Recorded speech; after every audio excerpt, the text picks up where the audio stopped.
मानस अमृत में आप सभी का स्वागत है। उर्वशी पुरुरवा की कथा भाग 1 में सुना।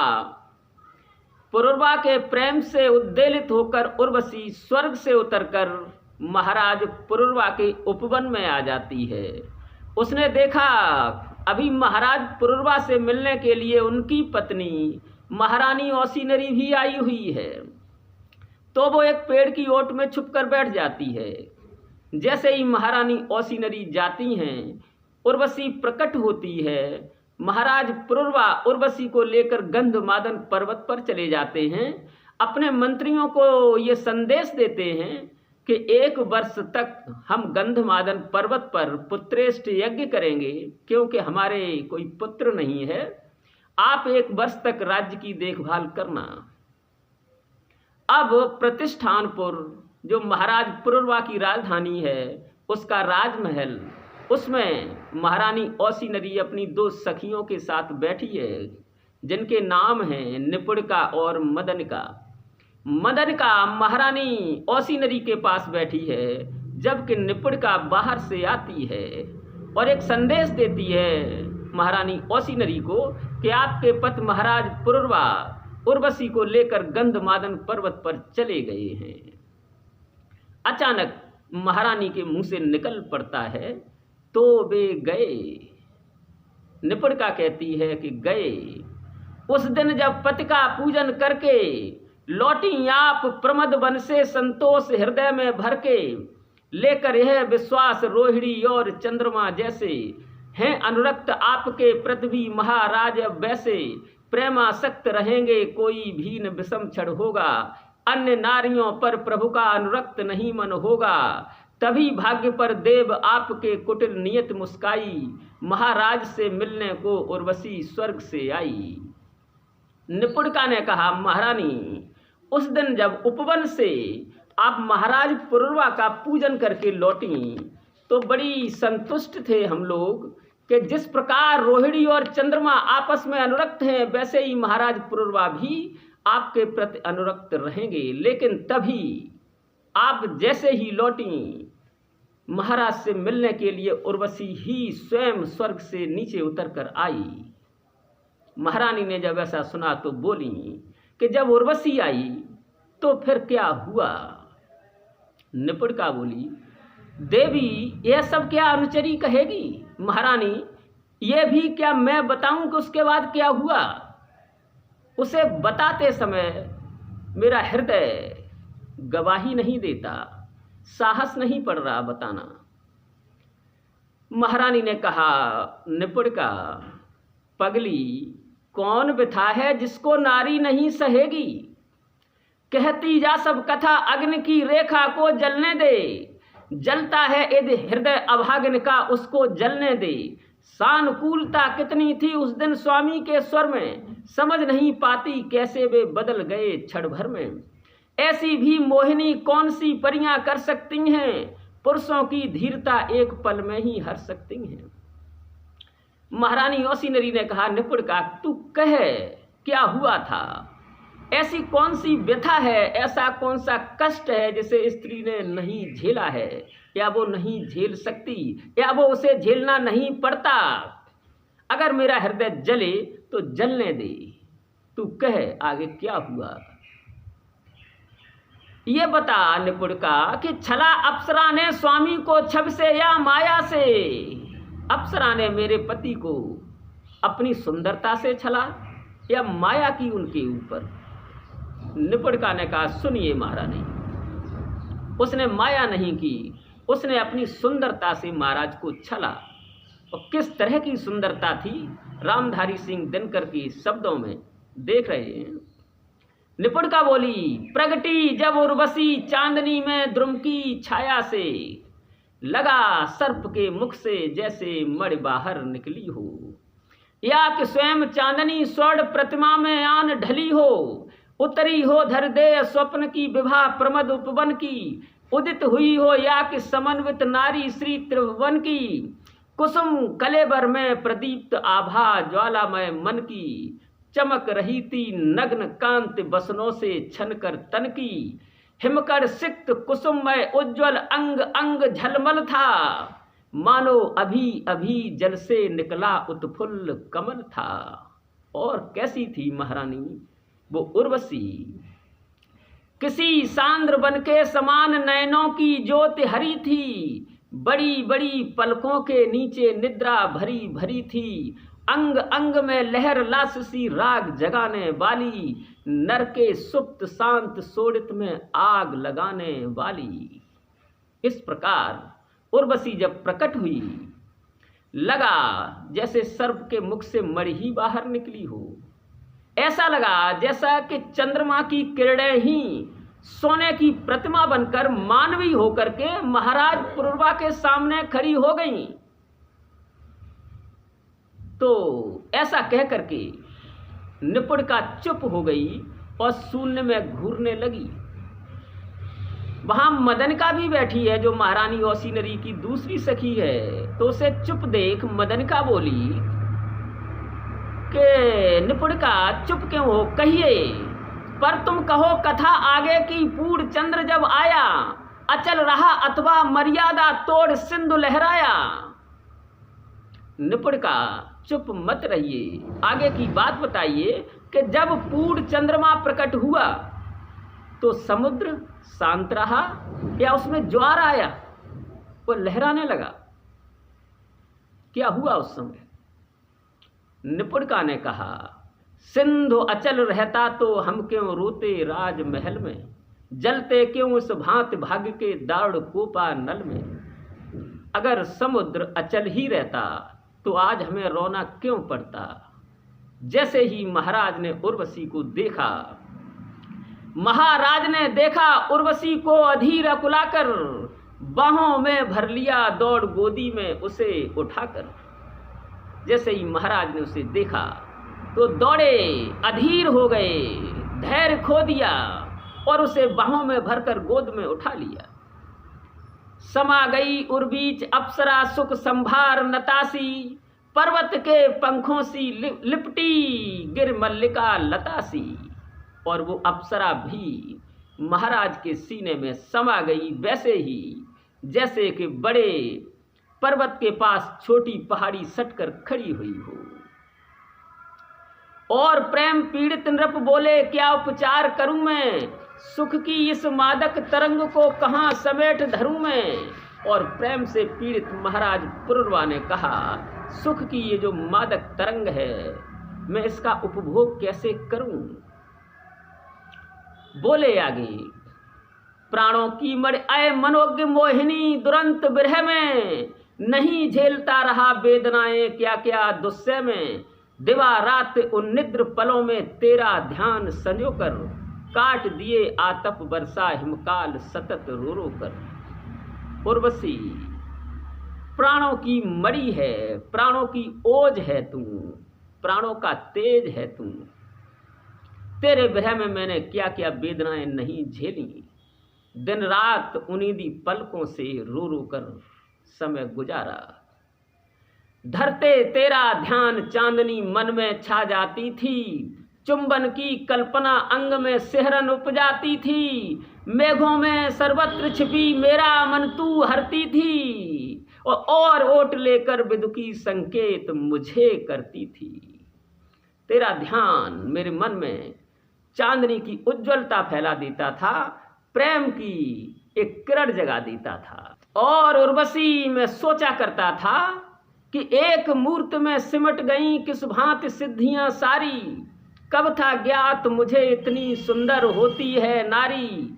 लाल लाल वे चढ़ कमल वे कुमकुम से जावक से, तन की रक्तिम कांत शुद्ध ज्यों धुली हुई पावक से। पग पड़ते ही फूट पड़े विद्रुम प्रवाल धूलों से, जहां खड़ी हो वहीं व्योम भर जाए श्वेत फूलों से। मैंने सोचा कि एक ही स्त्री में इतनी सुंदरता कैसे आ गई।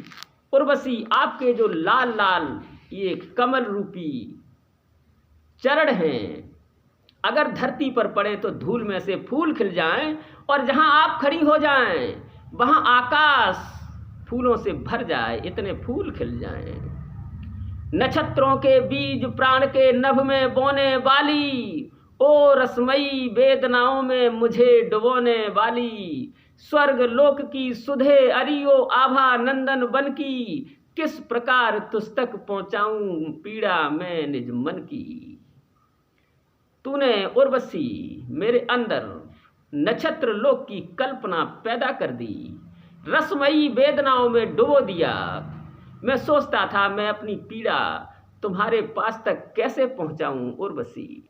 इस प्रकार कहकर के महाराज पुरुरवा ने उर्वशी से कहा, प्राणेश्वरी मिलन सुख को नित होकर संग बरे हम, मधुवय हरियाले निकुंज में आजीवन विचरे हम। उर्वशी अब हम गंधमादन पर्वत पर चलेंगे और आजीवन साथ रहेंगे। जब निपुणिका के मुंह से ऐसी बात सुनी महारानी ने कि आजीवन की बात की है महाराज पुरुरवा ने, तो औसी नरी बोली, आजीवन वे साथ रहेंगे तो अब क्या करना है, जीते जी ये मरण झेलते भी मुझको मरना है। अगर वे आजीवन साथ रहेंगे तो अब मैं क्या करूं, जीते जी अब तो मेरा मरना, तब तो अब जीते जी मेरा मरना है निपुणिका, अगर वे आजीवन साथ रहेंगे। निपुणिका ने कहा, महारानी मर भी नहीं सकती तुम। क्यों नहीं मर सकती, सुनिए। मरण श्रेष्ठ है किंतु आपको वह भी नहीं सुलभ है। जाते समय मंत्रियों से प्रभु ने यह बात कही है, 1 वर्ष पर्यंत गंधमादन पर हम विचरेंगे, प्रत्यागत हो नेम से पावक शुभ यज्ञ करेंगे। विचरे गिर पर महाराज हो बसी भूत प्रीता के, यज्ञ होगा पूर्ण बिना कुल बनता पड़ी ताके। और इसी धर्म के लिए आपको भुवनेश्वर जीना है। महाराज जब गए तो उन्होंने ये कहा था कि हम 1 वर्ष तक गंधमादन पर्वत पर पुत्रेष्ट यज्ञ करेंगे। अब तुम्हारे बिना वो यज्ञ पूर्ण नहीं हो सकता। आप अगर मरण को ग्रहण करती हैं तो वो यज्ञ पूर्ण नहीं हो सकता।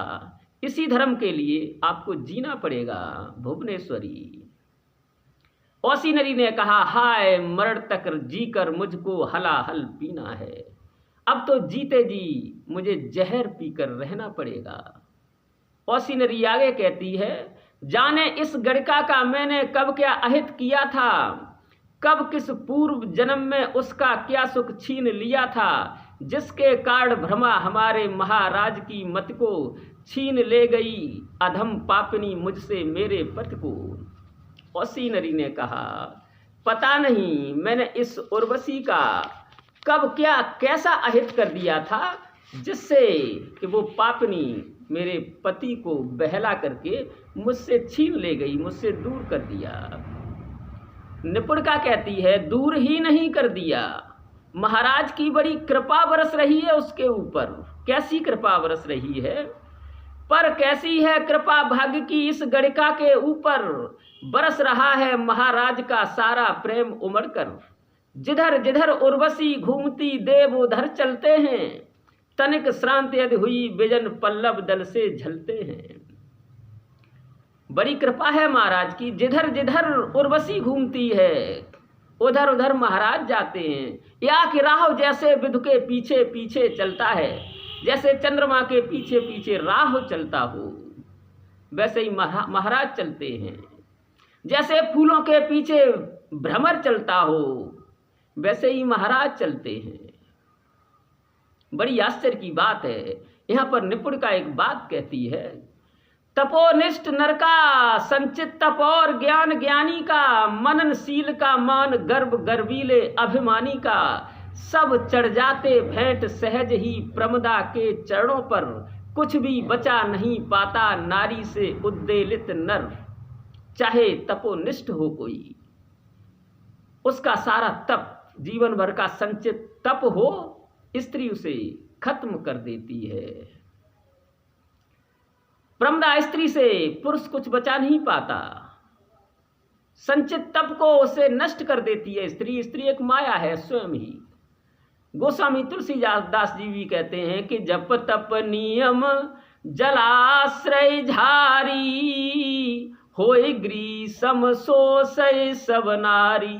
जप हो, तप हो, नियम हो, स्त्री ग्रीष्म ऋतु बनकर इन सबको सोख लेती है। वही यहाँ पर निपुणिका कहती है कि सब चढ़ जाते भेंट स्वयं ही प्रमदा के चरणों पर, कुछ भी बचा नहीं पाता नारी से उद्वेलित नर। नारी के प्रेम से पीड़ित पुरुष इन सब को बचा नहीं पाता, ये सब उसके चरणों पर चढ़ जाते हैं, भेंट हो जाते हैं। औसी नरी ने कहा, मैंने क्या कितना कुछ महाराज के लिए नहीं किया, लेकिन फिर भी महाराज मुझे भूल कर उस उर्वशी के साथ विचर रहे हैं। यहाँ मदनिका कहती है कि महारानी एक बात समझिए, पुरुष का मन है जो उसके मन को समझिए। पहले वो स्त्री से संतुष्ट नहीं होता। कैसे नहीं संतुष्ट होता? उस पर भी नर में प्रवृत्ति है छड़ छड़ अकुलाने की, नई नई प्रतिमाओं का नित नया प्यार पाने की। बस में आई हुई वस्तु से उसको तोष नहीं है, जीत लिया जिसको उससे आगे संतोष नहीं है। महारानी पुरुष का जो मन है वो छड़ छड़ अकुलाता है, कुछ नया चाहता है, नया स्वाद चाहता है, नई जीत चाहता है।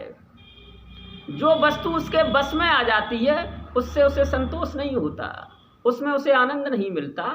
जिसे जीत लेता है उसमें संतोष नहीं होता है। संतोष किसमें, उसे आनंद किसमें लगता है? जो दूर हो, जो लुभा रही हो, उसमें संतोष होता है। वास्तव में सुख जो है स्त्री में नहीं होता। स्त्री में सुख है ही नहीं। सुख जो है मनुष्य की धारणाओं में है। पुरुष को अपनी पत्नी नीरस लगने लगती है तो वो दूसरों की तरफ भागने लगता है। पत्नी में ही, स्त्री में ही सुख होता तो अपनी पत्नी नीरस क्यों लगती? वो बार बार उस ऊर्ध्वगामी जो चेतना है, जो ऊर्ध्वगामी परम आनंद है, वो उसे हिलकोरता है और ऊपर नहीं जाता, ईश्वर की तरफ नहीं जाता। वो संसार की स्त्रियों में उस आनंद को ढूंढने लगता है जो उसे कभी नहीं मिलता। किसी विद्वान ने कहा है कि एक पुरुष का मन सारे संसार की स्त्रियों से भी नहीं भर सकता, क्यों? वहां पर वो आनंद है ही नहीं। अगर आनंद होता ही स्त्री में, सुख होता ही स्त्री में, तो फिर स्त्री को प्राप्त करने के बाद उसे मिल गया होता, लेकिन नहीं मिलता, क्योंकि स्त्री के अंदर कोई सुख नहीं है। जो उसे हिलकोरता है पुरुष को, वो क्या है? वो परमानंद की ओर ले जाता है और वो परमानंद की तरफ न जाकर के संसार में सुख ढूंढता है और खाली हाथ रह जाता है, उसे कुछ नहीं मिलता। वही मदनिका कहती है कि महारानी साहिबा, नई सिद्ध हित नित्य नया संघर्ष चाहता है नर, नया स्वाद नव जय नित नूतन हर्ष चाहता है नर। कर स्पर्श से दूर स्वप्न झलमल नर को भाता है, छक्कर जिसको पीन सका वो जल नर को भाता है। ग्रीवा में झूलते कुसुम पर प्रीत नहीं जगती है, पद पर जो चढ़ गई चांदनी फीकी वो लगती है। जो फूल गर्दन में हार बनकर पड़ा हुआ है उस पर उसे प्रेम नहीं लगता, जो दूर है वो अच्छा लगता है। ये भटकाव है, इस तरह भटकता है पुरुष। दूर के ढोल सुहावने, जो कहावत सुनी होगी। छड़ छड़ प्रगटे दुरे छिपे फिर जो चुम्बन लेकर, ले समेट जो निज को प्रिय के क्षुदित अंक में देकर। जो सपने के सदृश बाहों में उड़ी उड़ी आती है और लहर सी लौट तिमिर में डूब डूब जाती है। प्रियतम को रख सके निबज्जित जो अतृप्त के रस में, पुरुष बड़े सुख से रहता है उस प्रमदा के बस में। पुरुष उस प्रमदा स्त्री के बस में रहता है जो उसे अतृप्त रख सके, तृप्त न करे, डूब डूब जाए, भाग भाग जाए, छुपे और प्रकटे, तो ही वो बस में होता है। औसी नरी ने कहा, गृहिणी जाति हार दांव संपूर्ण समर्पित करके, जैनी रहती बनी अप्सरा ललक पुरुष में भर के। पर क्या जाने ललक जगाना नर में गृहिणी नारी, जीत गई अप्सरा सखी में रानी होकर हारी। औसी नरी ने कहा, सखी मदनिका अप्सरा जीत गई और मैं महारानी बन के भी हार गई। निपुणिका ने कहा, महाराज भी कोई साधारण मनुष्य नहीं है। उर्वशी ने जो उन्हें जीता, जो उनके मन को चुरा लिया, वो कोई विशेष बात रही होगी महारानी औसी नरी, क्योंकि महाराज स्वयं भी साधारण नहीं है। कैसे हैं सुनिए। महाराज भी क्या कोई दुर्बल नर साधारण है, जिसका चित्त अप्सराएं कर सकती सहज हरण है। कोई दुर्बल नहीं है, साधारण नहीं है, जिन्हें अप्सराएं भी अपनी तरफ खींचती हों, वो कोई विशेष पुरुष हैं। कैसे? कार्तिकेय समसूर देवताओं के गुरसम ज्ञानी, रवि सम तेजवंत सुरवत के सदृश प्रतापी मानी, घनग सदृश संग्रही व्योमवत मुक्त जलद निव त्यागी, कुसुम सदृश मधुमय मनोज्ञ कुसुमायद से अनुरागी। महाराज कार्तिकेय के समान सूर हैं। कार्तिकेय जो थे वो महाराज भगवान शिव के बेटे, उनको कार्तिकेय कहते हैं। वो बड़े सूरवीर हैं, तो उन्हीं के समान महाराज पुरुरवा सूरवीर हैं और देवताओं के गुरु बृहस्पति के समान ज्ञानी हैं, सूर्य के समान तेजवंत हैं, इंद्र के समान प्रतापी हैं, बादलों के समान संग्रह करने वाले हैं, आकाश की तरह मुक्त हैं और बरसने वाले बादलों की तरह त्यागी हैं। तो वो कोई साधारण नहीं है।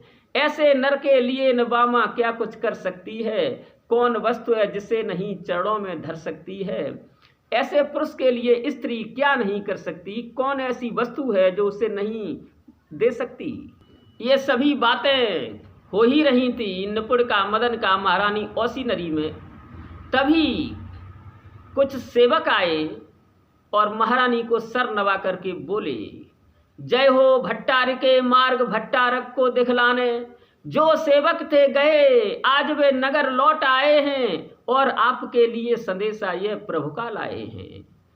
जय हो महारानी औसी नरी। महाराज पुरुरवा को रास्ता दिखाने के लिए जो सेवक साथ गए थे वो लौट आए हैं और आपके लिए कुछ संदेश लेकर आए हैं। महाराज ने कहा है आपके लिए, पवन स्वस्थदायी शीतल सुस्वाद यहाँ का जल है, झीलों में बस जिधर देखिए उत्पल ही उत्पल है। लंबे लंबे पेड़ ग्रीव अंबर की ओर उठाए, एक चरण पर खड़े तपस्वी से हैं ध्यान लगाए। रानी, यहाँ गंधमादन पर्वत की जो शोभा है वो मैं बता रहा हूँ। लंबे लंबे पेड़ हैं जो गर्दन आकाश की तरफ उठाए हुए हैं। और क्या है यहाँ पर सुंदरता, दूर दूर तक बिछे हुए फूलों के कंदन वन हैं, जहाँ देखिए वहाँ लता तरुओं के कुंज भवन हैं। शिखरों पर हिमरास और नीचे झरनों का पानी, बीचों बीच प्रकृति सोई है ओढ़ निचोली धानी।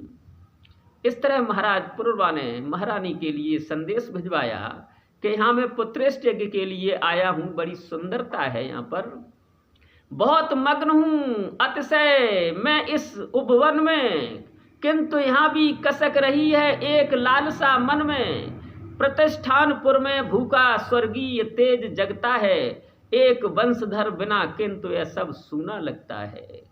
हमारे प्रतिष्ठानपुर राज्य में स्वर्गीय तेज जग रहा है, स्वर्ग जैसी सुख सुविधाएं हैं, लेकिन एक वेदना कसक रही है महारानी औसी नरी। कौन सी?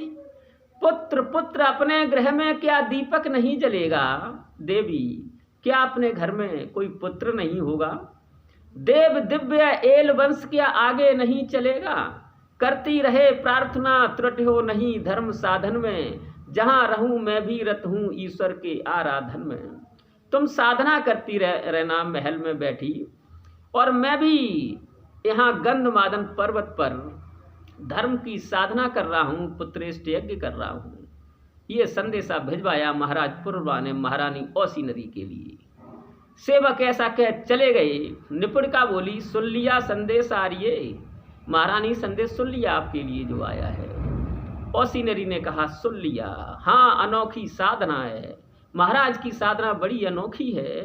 अप्सरा के संग रमना ईश की आराधना है, पुत्र पाने के लिए विचरा करें वे कुंज वन में, और मैं आराधना करती रहूं सूने भवन में। कितना विलक्षण न्याय है, कोई न पास उपाय है, अवलंब है सबको मगर नारी बहुत असहाय है। मैं निपुण का असहाय हूँ, कोई बात नहीं, पुत्र पाने के लिए मैं यहाँ महल में बैठूं और वे वन में विचरण करें, इस प्रकार क्या उन्हें पुत्र प्राप्त होगा? लेकिन कोई बात नहीं, तब भी मरुत अनुकूल हों, मुझको मिले जो सूल हों, प्रियतम जहाँ भी हों, बिछे सर्वत्र पथ में फूल हों। फिर भी जहाँ पर महाराज पुरवार रहें उन्हें फूल ही फूल मिलें। ऐसा कह महारानी चुप हो जाती हैं। अब यहाँ से आगे की कथा, गंधमादन पर्वत पर पुरवा और उर्वशी आपस में किस प्रकार प्रेमालाप करते हैं, उर्वशी किस प्रकार पुरवा से शिकायत करती है, दोनों क्या आपस में एक विशेष बातचीत करते हैं, उस प्रेम की बातचीत करते हैं जो इंद्रिय धरातल से उठकर अतीन्द्रिय जगत में जाती है। वो कथा हम आगे अगले भाग में सुनेंगे।